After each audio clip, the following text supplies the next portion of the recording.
A pergunta parece estranha, mas não é.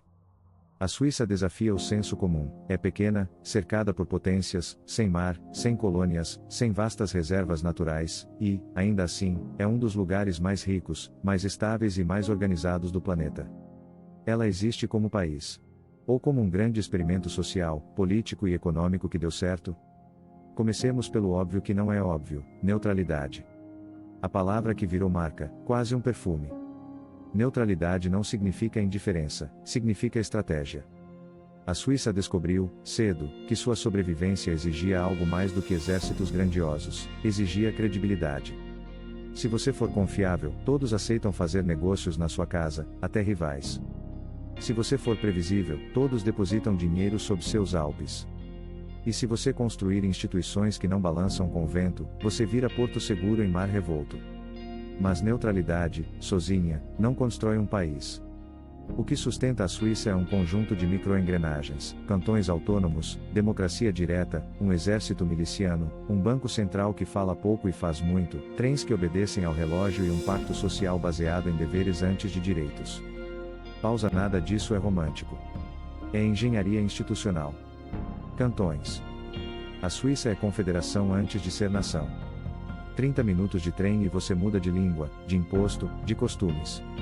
Alemão, francês, italiano, romanche, 4 idiomas que contam uma história de pluralidade disciplinada.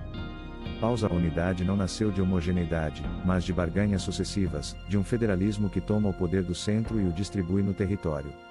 Ali, o governo é menos um palácio e mais um mecanismo de coordenação entre vizinhos muito orgulhosos da própria diferença. Democracia direta. Votar não é evento, é rotina. 4 vezes por ano, plebiscitos e referendos. Às vezes sobre assuntos grandiosos, imigração, relações com a União Europeia, às vezes sobre detalhes que, em outros países, o parlamento resolveria sem consulta popular. Pausa. Essa prática tem efeitos colaterais, gasta-se tempo, decisões podem ser lentas, o status quo sai reforçado. Mas há um ganho invisível: o cidadão aprende a decidir. A responsabilidade pelo resultado não é de Brasília, Madrid ou Washington. É sua. E isso muda o comportamento. Exército de milícia. A ideia não é manter soldados profissionais em todos os cantos, mas cidadãos treinados que, quando necessário, se transformam em soldados. É caro? É disciplinador. A mensagem é moral: defesa é um dever compartilhado, não terceirizado. E ela se estende aos bunkers. Por décadas, abrigos anti-bomba fizeram parte da arquitetura. Não é paranoia, é mentalidade de redundância, a crença de que sistemas devem sobreviver à exceção, não só ao dia bom. Trens. Pontualidade não é fábula, é reputação convertida em prática. O trem que chega no minuto certo não é apenas uma comodidade, é uma declaração de contrato social: o tempo do outro será respeitado. Pausa. E por trás do relógio, túneis. O Gotthard Base Tunnel, perfurado sob os Alpes, não é vaidade de engenharia. É geopolítica pura. A Suíça cavou sua própria saída para o mundo, reduzindo distâncias, aumentando competitividade, costurando rotas entre o Mediterrâneo e o Norte. Banco Central. O franco suíço é mais do que moeda, é uma promessa de abrigo. Em crises globais, capital corre para ele como pássaros diante da tempestade. Em 2011, o Banco Nacional Suíço ergueu um piso contra o euro. Em 2015, retirou-o abruptamente. O mundo tremeu. A Suíça suportou. Pausa. Anos de juros negativos foram um experimento de ciência econômica praticado com a frieza de laboratório: desestimular a valorização excessiva, proteger exportadores, manter a máquina funcionando sem euforia. Bancos. Aqui, a história muda de tom. Por décadas, o sigilo bancário foi o cofre invisível da elite mundial. O mundo depositava confiança e segredos sob o gelo. Depois vieram pressões, leis, investigações. Os Estados Unidos atacaram, a União Europeia cobrou, o G20 apertou. O sigilo se enfraqueceu. Então veio 2023. O Credit Suisse colapsou como um edifício antigo. A Suíça, orgulhosa de nunca improvisar, improvisou, costurou um casamento às pressas com o UBS, o rival. Foi um trauma reputacional. Pausa. Mas a pergunta essencial permanece: o sistema suíço é um castelo de cartas? Ou uma miniatura robusta capaz de absorver choques sem perder o caráter? Pausa. A resposta está no ecossistema, não em um banco. A Suíça é mais do que a soma de suas instituições financeiras. Indústria. Não a de chaminés enferrujadas, mas a que esconde laboratório e precisão. Relógios, um clichê? Não. Um símbolo de craft industrial que se reproduz em setores menos visíveis: máquinas-ferramenta, instrumentos médicos, sensores, chips específicos. Pausa e, sobretudo, farmacêutica. Roche e Novartis não são empresas, são impérios de pesquisa. ETH Zurich e EPFL abastecem a máquina com engenheiros, físicos, químicos. Patentes per capita estouram rankings. Inovação não é marketing, é hábito. Commodities invisíveis. Genebra não produz petróleo, mas negocia petróleo. Glencore, Trafigura, Gunvor, nomes discretos que movem metade das cadeias globais. O laboratório suíço também opera no intangível: trading, arbitragem fiscal, logística fina. Pausa não é a beleza dos Alpes que enriquece, é a capacidade de organizar o mundo que passa por eles. Agricultura. Alguém poderia perguntar, num país de montanha, por que a manteiga é boa, o queijo é cultura, o chocolate é religião? Por que protegeram a ruralidade como parte da identidade? Subsídios, cotas, barreiras. Políticas que, em outros lugares, virariam gritos de protecionismo, aqui viram consenso. Qualidade virou política pública. O queijo carrega um selo que é também uma história. A leiteira de uma vila importa tanto quanto um trader de Genebra. O país decidiu que paisagem também é economia. Imigração. Metade de Zurique fala outra língua em casa. Engenheiros italianos, franceses que trabalham na fronteira, portugueses, espanhóis, brasileiros, alemães. Mão de obra estrangeira é a argamassa que sustenta o prédio. Mas a relação é ambígua, referendos impõem cotas, a negociação com a União Europeia é permanente, a fronteira é porosa e tensa. A Suíça quer talento, mas teme perder o controle do próprio desenho. Esse é o eixo do laboratório: equilíbrio entre abertura e autonomia. Saúde. Um dos melhores sistemas do mundo, e um dos mais caros. Seguro privado obrigatório, prêmios altos, coparticipação, competição regulada. O resultado? Expectativa de vida elevada, tecnologia de ponta, hospitais impecáveis. O preço? Pressão sobre a classe média, debates anuais, reformas pingadas. Num laboratório, os ganhos são medidos, os efeitos adversos também. Educação e ofício. Na Suíça, a universidade é prestigiada, mas aprender uma profissão não é plano B. O sistema de aprendizado, o Apprentissage, é um orgulho nacional. Jovens entram cedo em empresas, rodam setores, estudam metade do tempo, trabalham metade do tempo. Resultado: desemprego jovem baixo, skills aderentes à indústria, MEs fortes, inovação de chão de fábrica. O laboratório produz cientistas e relojoeiros, físicos quânticos e artesãos da precisão. Migros e Coop. Supermercados como instituições. Cooperativas gigantes que, mais que vender, organizam consumo. Migros, por estatuto, historicamente evitou álcool, investe em cultura, educação, lazer. Comprar pão vira ato cívico, e estratégia econômica. Custo de vida. Sim, tudo é caro. Aluguel, seguro, alimentação. A Suíça cobra o preço da ordem. Mas devolve em trens, segurança, previsibilidade, silêncio à noite. O laboratório não promete barato, promete eficiência com dignidade. Relação com a Europa. Não faz parte da União Europeia. Assinou acordos bilaterais em série. Aceita Schengen, aceita regras técnicas, negocia tarifa, mas não cede soberania nos pontos cruciais. Referendos rejeitaram adesões profundas. A Suíça é interdependente e, ao mesmo tempo, refratária a qualquer centro que não seja o próprio. Pausa é um país-ilha. No meio do continente. Contradições. A democracia direta já produziu decisões que o mundo chama de regressivas: proibição de minaretes em 2009, restrições ao véu em 2021. O laboratório é humano, erra, expõe tensões, escancara medos. A ordem, às vezes, custa conforto a minorias. E os bancos, por anos, acolheram dinheiro que preferia sombras a recibos. O país curou parte desse passado, mas cicatrizes existem. Crises e anticorpos. Por que, apesar de tudo, a Suíça continua funcional? Porque construiu redundâncias. Quando um banco cai, outro segura. Quando o franco sobe, a indústria já aprendeu a vender valor, não preço. Quando a imigração assusta, a democracia direta canaliza a ansiedade para o voto, não para a rua. O laboratório antecipa falhas. E quando falha, documenta e corrige. Tecnologia e futuro. Crypto Valley, em Zug, atraiu blockchains antes de virarem moda. Fiscais rígidos convivem com reguladores curiosos. Inteligência artificial chega com cautela e investimento. Energia? Hidrelétricas, nuclear debatida, solar crescendo em telhados alpinos. A transição climática é planejada como se fosse montagem de relógio, peça por peça, sem prometer milagres, sem tolerar atrasos. Trabalho e tempo. Na Suíça, o expediente termina. O domingo fecha as portas. Há algo de quase subversivo nisso, proteger o silêncio como infraestrutura emocional. O laboratório não só mede PIB, mede temperatura social. Riqueza. É alta, e não é só média. A distribuição é menos desigual do que em outras economias ricas. O sistema de 3 pilares de previdência, estatal, ocupacional, privado, cria colchões.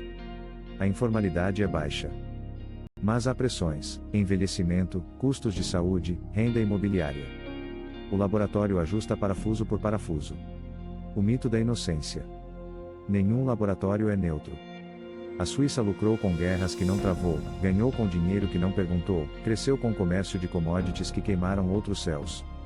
Pausa. Reconhecer isso não destrói a imagem, torna-a adulta. O segredo suíço não é pureza, é gerenciamento de imperfeições. Geneva Conventions. A neutralidade produz frutos que o mundo não discute: mediação, direito humanitário, Cruz Vermelha. Campos de batalha viram mesas de negociação em salões discretos de Genebra. Pausa. A Suíça aprendeu que poder não é grito, é sala disponível quando todos querem sair de cena. Lição de design.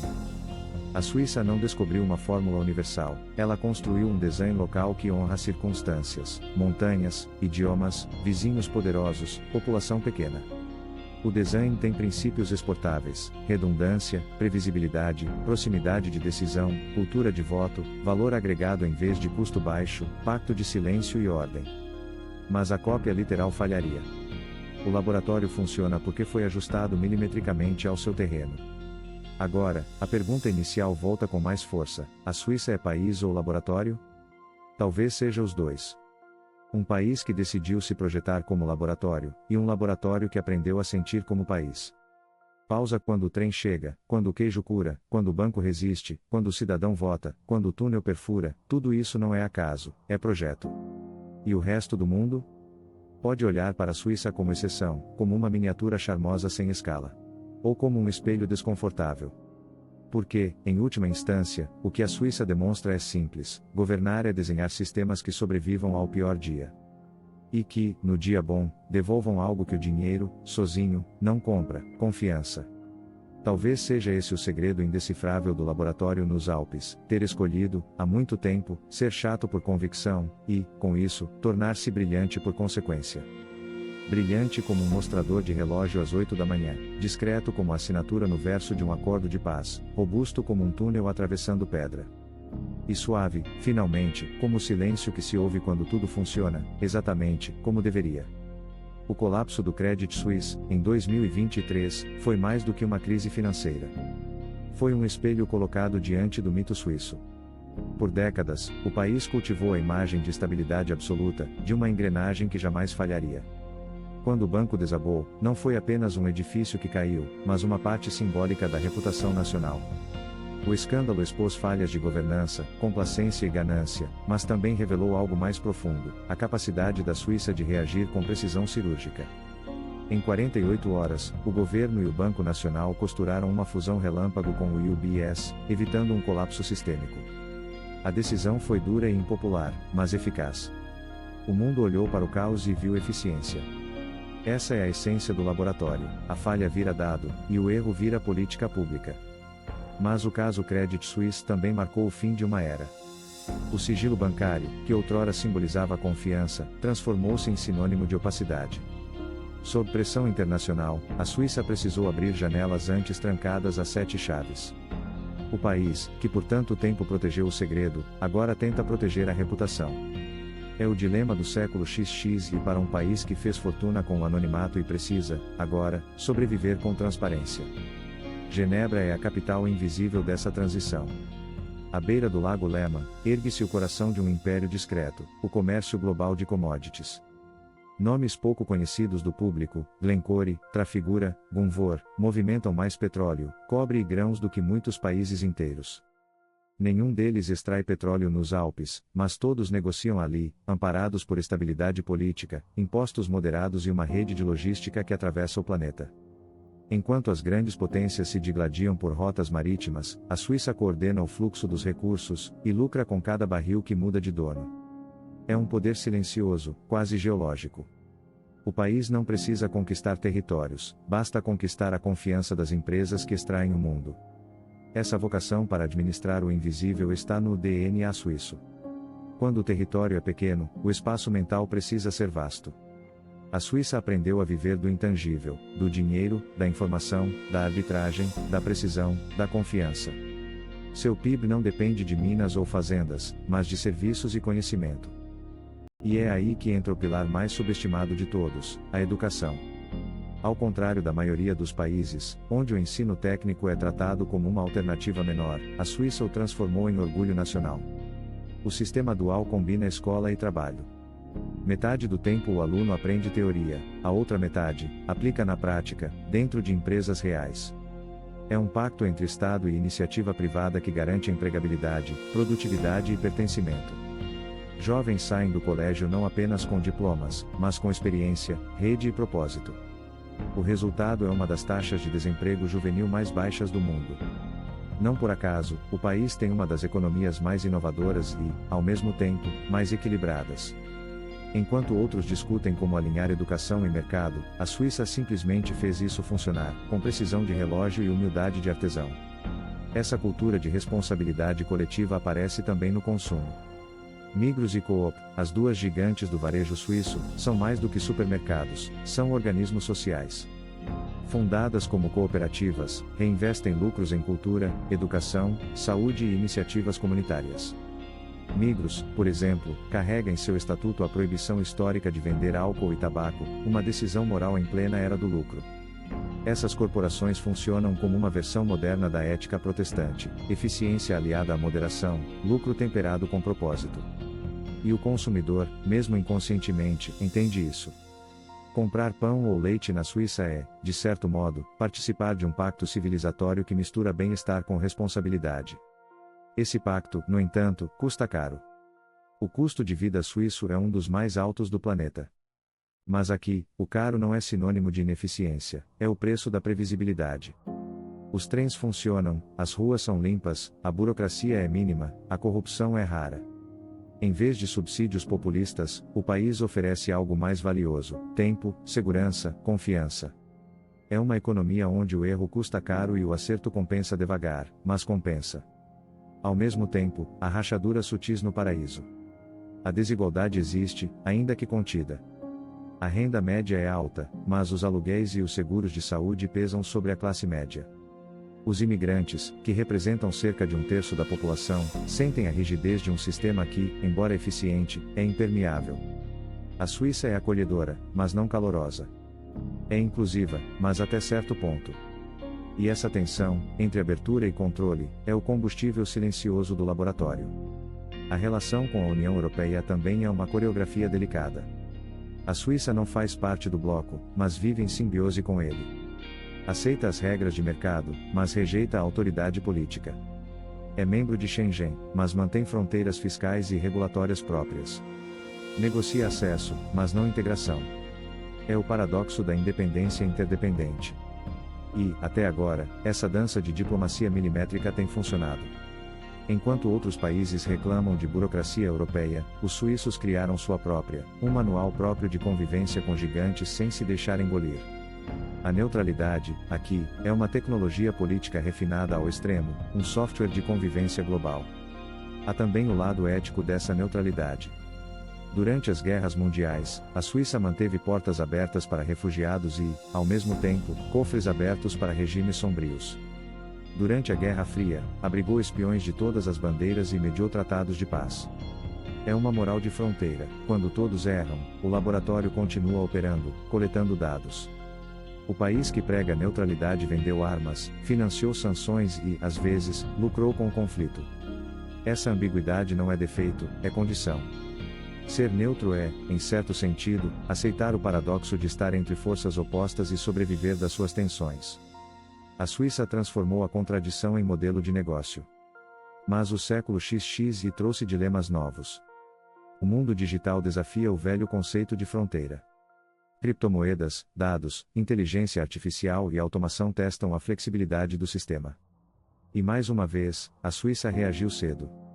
No pequeno cantão de Zug, nasceu o Crypto Valley, uma versão alpina do Vale do Silício. Startups e blockchains encontraram ali um terreno fértil, leis claras, impostos moderados e estabilidade jurídica. É a versão moderna do sigilo bancário, desta vez, aplicado à tecnologia. Enquanto outros países discutem como regular a IA, os suíços a estudam como se fosse mais um experimento do laboratório, com cautela, método e curiosidade. Não se tratam de modismos, mas de um esforço contínuo para manter a relevância em um mundo que muda depressa. A energia é outro campo de reinvenção. As represas e usinas hidrelétricas garantem parte significativa da matriz, mas o país investe pesado em solar e eficiência. O desafio é manter o equilíbrio entre sustentabilidade e autonomia. A Suíça não pode se dar ao luxo de depender demais de vizinhos, nem de ignorar as mudanças climáticas que afetam seus glaciares. A transição energética, portanto, não é bandeira ideológica, é uma questão de sobrevivência geográfica. O mesmo vale para a agricultura. A paisagem bucólica dos Alpes não é apenas um cartão postal, é produto de política pública. O governo subsidia fazendas familiares e impõe padrões ambientais rigorosos. O objetivo não é competir com grandes exportadores, mas preservar o território, a biodiversidade e a cultura ruralismo. Produzir queijo, vinho e chocolate é, ao mesmo tempo, negócio e preservação da paisagem. Na Suíça, a montanha é fábrica, o pasto é museu, e o alimento é herança coletiva. Esse equilíbrio entre tradição e tecnologia talvez seja o maior triunfo do modelo suíço. O país é futurista sem ser futurista demais. É conservador sem ser reacionário. Avança lentamente, mas com uma segurança que beira o teimoso. É como se dissesse ao mundo: não é preciso correr se o relógio já está certo. Mas há um custo psicológico nisso. O perfeccionismo suíço pesa. A sociedade vive sob alta expectativa de comportamento, eficiência e silêncio. Há um desconforto em ser o exemplo. Jovens questionam o preço da disciplina, imigrantes sentem o peso da etiqueta, artistas e intelectuais falam sobre o tédio de um lugar onde nada dá errado. A Suíça é admirada, mas também criticada por ser asséptica, fria, quase inumana. O laboratório funciona, mas às vezes falta alma. Mesmo assim, o mundo a respeita, talvez justamente por isso. Porque a Suíça prova que é possível existir sem gritar, prosperar sem dominar, crescer sem devastar. Sua força está na repetição do certo, na obstinação pelo detalhe, na convicção de que estabilidade é uma virtude subestimada. Enquanto as potências alternam entre euforia e colapso, o pequeno país nos Alpes segue o próprio metrônomo, indiferente ao barulho externo. Talvez o segredo esteja nessa recusa em se comportar como o resto. A Suíça não quer liderar o mundo, quer liderar a si mesma. Não quer ser império, quer ser estrutura. E, por isso, tornou-se referência. Um país pequeno que vive como se estivesse constantemente se testando. Um laboratório que experimenta há séculos, e ainda não encontrou motivo para parar. No fundo, a pergunta continua em aberto: a Suíça é um país real ou um laboratório? Talvez seja ambos, e talvez seja isso que a torna única. Porque onde o resto do mundo busca a revolução, ela busca a manutenção. Onde outros correm para inventar, ela aperfeiçoa. Onde há ruído, ela escolhe o silêncio. E no silêncio, aperta um parafuso, ajusta um mecanismo, calibra uma política pública.